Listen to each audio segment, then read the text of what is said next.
Olá, caros amigos, tudo bem com vocês? Espero que estejam bem. Bem-vindos ao canal Benguenor Friburgo. Meu nome é Cláudio César dos Santos, sou emissário do Movimento Benguenor Brasil, aqui na cidade de Nova Friburgo, região serrana do estado do Rio de Janeiro. Trabalho com o apoio do Ravi Yaakov Gerentes Cádiz e também do Morel Cano Márcio Braga. São 11 anos de estudo de Torá, a qual temos caminhado com a ajuda de Hashem. E queremos hoje falar do quê? Falar da Paraxá. Paraxá, que é a Paraxá que nós conhecemos, novo ciclo dessa semana, Ha'arut-Ha. E temos umas curiosidades dentro dessa Paraxá, que logo de cara a gente assim, é a coisa maravilhosa. Mas antes quero fazer um convite para vocês. Visitar conosco na nossa Beit Noah, aqui na cidade de Nova Friburgo, região serrana do estado do Rio de Janeiro. Você que é simpatizante do judaísmo, do povo judeu, da Torá, dos profetas, do Taná, visitar conosco, gente, é maravilhoso, tá bom? Então, temos a nossa Beit Noah aqui, funcionando às sexta-feiras, 19 horas, com o nosso serviço divino, com refeição festiva de Shabat também, porque o Beninoa, né, o justo que entre as nações, ele não pode guardar o Shabat, mas pode honrar. Tá, gente? E podemos falar isso mais adiante. E também nos nossos vídeos que temos no canal, vocês podem procurar, que tem tudo explicadinho, direitinho, tá bom, gente? Também temos nossas reuniões na Joete Vaipágua, no Rio de Janeiro, no Village, na casa do emissário Gernes, lá na Pavuna, no Village, e também grupos com o Fábio Machado, em Niterói de Escuros. Também tem grupo lá em Volta Redonda, com o nosso amigo Ruberval. E também temos a plataforma Benua Brasil, com o Ravi Yaakov Gerentes Cádiz, e também Academia de Noé, com o Morel Cano Márcio Braga. Gente, vamos falar desta Paraxá sensacional.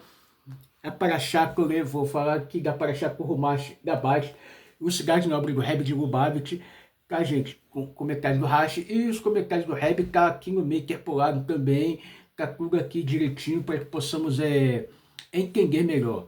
A Paraxá, ela começa no versículo 8:1, tá, gente? A terceira paraxá do ciclo de Bamidba, no deserto, né? É a terceira paraxá, e tem algumas coisas interessantes. Vamos começar aqui. Vagaber Asher Moshe Lemor, Gaber El Harão, Viamarta, Elave, Belotha, Et Anerot, Elmu, Penei, Amenorá, Iru, Shiviat, Anerot. Então vamos lá, gente. O que diz aqui? Deus falou a Moshe, dizendo, falou a Arão e diz-lhes, quando acenderes as lâmpadas, as 7 lâmpadas iluminem em direção às que central do candelabro. Então vamos lá, gente. O que diz aqui? Depois que os príncipes, acendimento no candelabro, depois que os príncipes das outras tribos terminaram de fazer suas oferendas inaugurais, Arão ficou decepcionado por sua tribo de Levi não ter levado a oferenda também. Em resposta, Deus lhe disse que a ele, na verdade, inaugurara o candelabro, acendendo as suas lâmpadas nos 12 dias em que os príncipes ofertaram os sacrifícios inaugurais. B.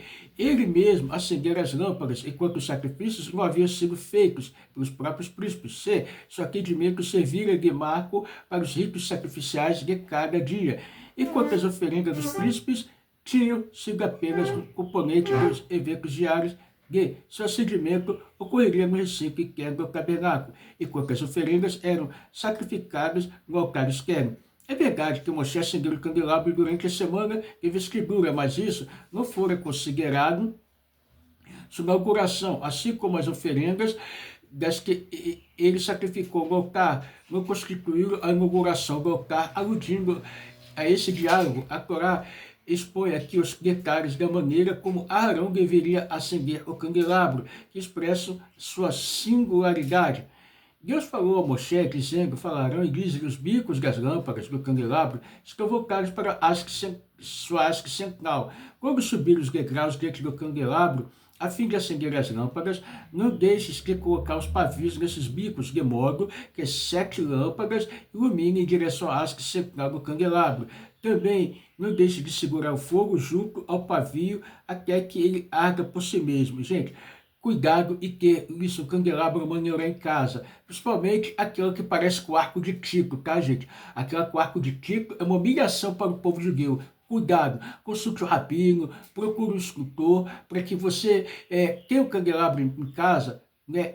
Um candelabro que não seja igual esse arco de Tico, tá bom, gente? Eu tenho aqui uma menorá em casa, mas a menorá que eu tenho, o candelabro, é com relação à festa de Hanukkah, tá bom, gente? Muito cuidado. Fala Arão e diz-lhe, que aqui a gente está falando, né, aqui, da singularidade. Então vamos lá. Arão assim fez as lâmpadas de maneira que os pavios estivessem voltados em direção à haste central do candelabro, exatamente como Deus ordenara a Moshe. Fazer as lâmpadas se voltarem para a haste central enfatizava o fato de que o candelabro era uma peça única, indivisível. Isso se refletia também no modo singular como o candelabro era feito. Uma obra de ouro martelado era feito de um bloco de ouro martelado para formar todas as suas partes. De sua base, a maior parte é até sua flor. A parte mais delicada não era feita de peças separadas e posteriormente unidas. Quando Deus lhe disse que assim fizesse o candelabro, Moshe não entendeu como isso era possível. Portanto, Deus mostrou-lhe na representação visual dele. Disse assim: o candelabro será feito segundo a forma que Deus mostrara a Moshe. Assim, o artesão produziu o candelabro jogando o bloco de ouro no fogo. Depois Deus o fez moldar-se por si mesmo. Na realidade, Deus mostrou a Moshe uma representação visual do candelabro, não só porque ele compreendera como se deveria fazê-lo, mas também porque o modo milagroso pelo qual a luz do candelabro brilhava indicava que a presença de Deus repousava sobre o povo judeu. Era apropriado, então, que a modelação do candelabro exigisse uma revelação divina especial. Logo, o fato de Arão ter de acender o candelabro, de modo que todas as suas lâmpadas iluminassem em direção à sua haste central, refletindo a maneira singular pelo qual o candelabro adquiriu essa forma, assinalava que seu ato de inaugurar o candelabro era superior à inauguração do altar realizado pelos príncipes. A Torá continua a relatar os eventos do primeiro dia de Nissan, de 2449, descrevendo agora como os levitas foram empossados em seu cargo. Deus falou a Moshe, dizendo: encoraja os levitas se separarem do resto dos israelitas, dizendo-lhes: quão afortunados eles são por serem recrutados para o serviço de Deus. Então os purifica como se segue. Isto é o que lhes farás para purificar os asperges com água e purificação produzida por meio do rito da vaca vermelha, pois pode haver entre eles que se tenha tornado impuro pelo contato com o cadáver, e os faz raspar toda a sua pele com navalha. Da mesma maneira que o mixorá deve purificar-se da kíseret. Eles precisam fazer isso porque substituem os primogênitos, que se tornam desqualificados para o serviço divino. Quando adoraram o bezerro de ouro, e a idolatria e a kíseret estão relacionadas, ambas são associadas à morte. Finalmente, os faz emergir suas vestes e o mikve, assim se purificarão. Então tomarão um couro jovem para oferenda de elevação com sobração prescrita de farinha fina misturada com azeite, visto que essa oferenda prescrita como grupo de pessoas pratica idolatria. E tomarás um segundo couro jovem com oferenda de pecado. Os sacerdotes não comerão este couro, não come o primeiro, apesar de normalmente serem obrigados a comer oferendas de pecado, cujo sangue é expedido sobre o altar externo.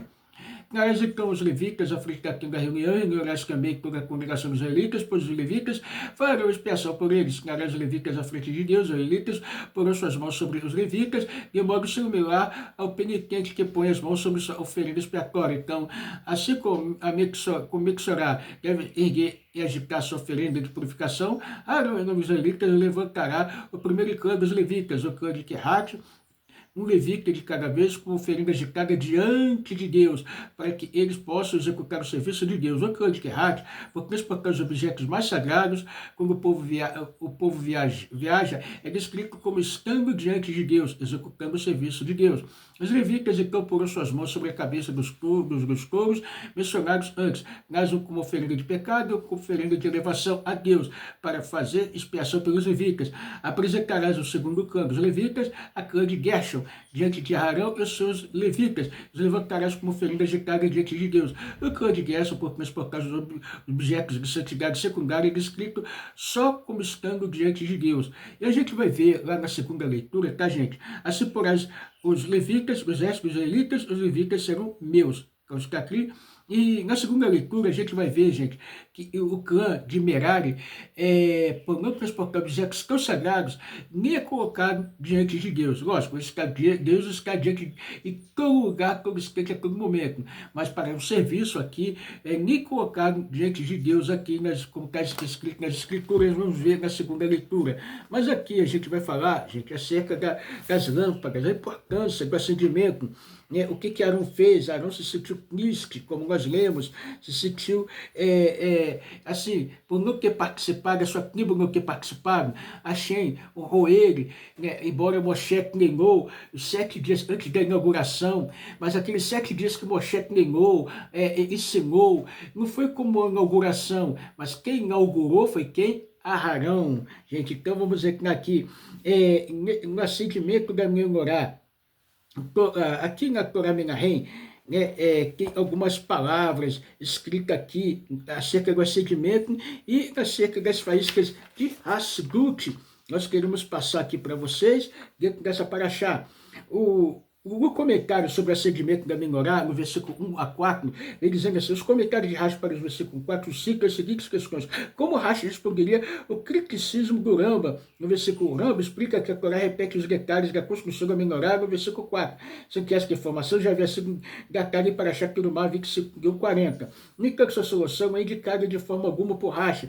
Qual o acendimento pessoal de Rashi, qual o entendimento pessoal de Rashi sobre essa questão? E porque ele não oferece uma explicação, o seu comentário para o versículo 4, Rashi cita o ensinamento do Midrash, que Deus fez com que a menorá se construísse sozinha. Por que Rashi julgou necessário alertar o leitor sobre este Midrash, como ele é consistente com o objetivo declarado de Rashi explicar as escrituras em seu nível literal? Então vamos ver aqui, gente, a explicação do Rashi sobre a menorá e por que Arão acendeu. Tá? Aqui faz que Hasdut.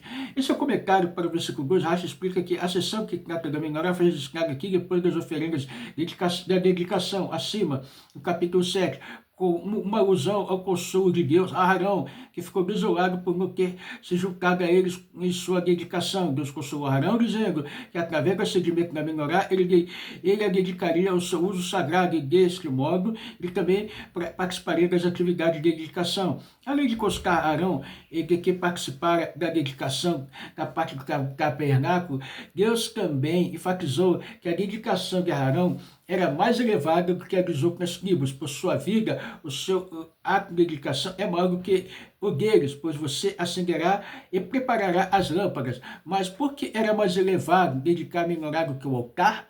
Vamos lá, gente, a explicação.